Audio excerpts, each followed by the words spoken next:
మాదైన Srichitra schools అంటే జనాలు పిల్లల్ని జాయిన్ చేయడానికి ఎగబడతా ఉండారనా. ప్రభుత్వం ఇచ్చే వికలాంగుల పెన్షన్ తో బతుకుతున్నాం, వీడిని ఎలా చదివిస్తాను సారు? మీలాంటి వాళ్ళ కోసమే ప్రభుత్వం పిల్లల్ని చదివిస్తానంటుంది. అందులో భాగమే అమ్మఒడి.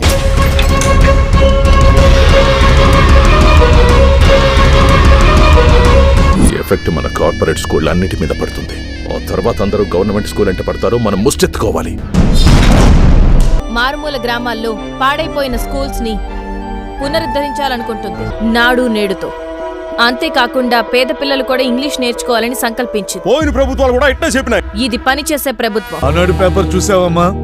ప్రతిపక్షమే ప్రభుత్వాన్ని నడిపిస్తున్నట్టు రాసుకొస్తున్నారమ్మా. నేనెవరో తెలుసా నీకు? జనదేశం పార్టీ జిల్లా అధ్యక్షుడిని. మేము అధికారంలోకి వచ్చాక ఏ ఒక్కరిని వదలం.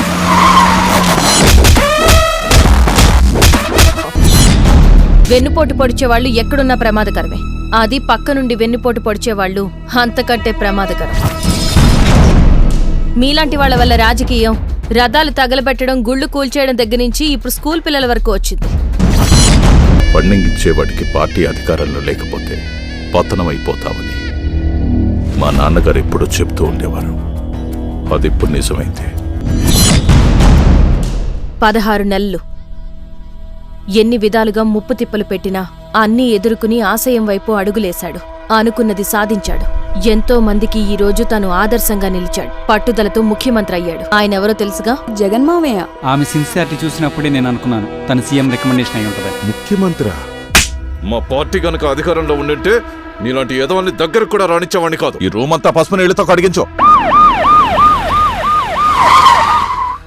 మీకు అరెస్ట్ వారెంట్ వచ్చింది. కోర్టులో కూడా స్టే దొరకలేదు మామ. వేరే బెంచ్కి వెళ్ళి ఎంతైనా ఖర్చు పెట్టి ఖచ్చితంగా సాధిస్తాం. ఇది ఎంతవరకు వెళ్తుందో, ఏం జరుగుతుందో అని మీతో పాటు నేను కూడా ఎదురు చూస్తున్నాను. జనంలోకి మన కొమ్ము కాసే మీడియాను పంపించమంటారా అన్న? ఆ మీడియాల ఐడియాల వల్లే మన బతుకులు ఇక్కడ దాకా వచ్చాయి. బడి అమ్మ వడి అన్నది అక్షర సత్యం. ఈ రోజు మీరు ఇంగ్లీష్ లో పాస్ అయిన తీరు చూస్తుంటే, తెలుగుతో పాటు ఇంగ్లీష్ కూడా ఉంటే అది జీవనోపాధి మాత్రమే కాదు, జీవితాన్నే శాసిస్తుంది అన్నది సీఎం గారి సంకల్పం.